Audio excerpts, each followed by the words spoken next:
தமிழகம் தலைநிமிர தமிழரின் பயணம் யாத்திரைக்கு நாமக்கல் மாவட்டம் திருச்செங்கோடு பொதுக்கூட்டத்தில் எழுச்சி உரை ஆற்றி வரும் தமிழக பாஜக மாநில தலைவர் திரு நயினார் நாகேந்திரன் அவர்களை வருக என வரவேற்கிறோம். இங்கனம் எம் ராஜேஷ்குமார், மாவட்ட தலைவர், நாமக்கல் மேற்கு மாவட்டம். நாள் 23 டிசம்பர் 2025.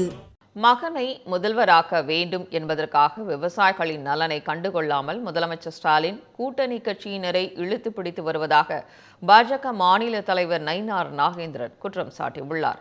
திருச்சி மாவட்டம் அந்தநல்லூர் ஒன்றியம் எட்டரை கிராமத்தில் பாஜக மாநில தலைவர் நயினார் நாகேந்திரன் தலைமையில் கிராம சபை கூட்டம் நடைபெற்றது.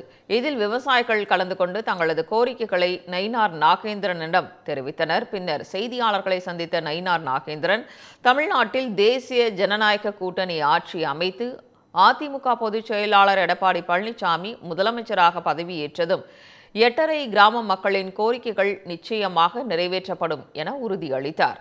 விவசாயிகளுக்கு உரம் வழங்க அனைத்து நடவடிக்கைகளையும் மத்திய அரசு முழுமையாக முடித்துவிட்டதாகவும் அவர் கூறினார். மேலும் தரமான விதைகள் வழங்குவதை வேளாண் அமைச்சர் உறுதி செய்ய வேண்டும் என்றும் நயினார் நாகேந்திரன் வலியுறுத்தினார்.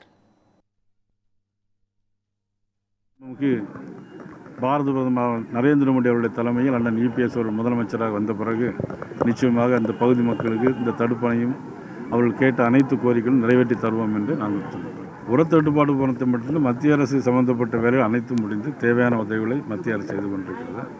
மாநில அரசு அதில் அதிக கவனம், வேளாண்மை துறை அமைச்சர் அதில் அதிக கவனம் செலுத்த வேண்டும்.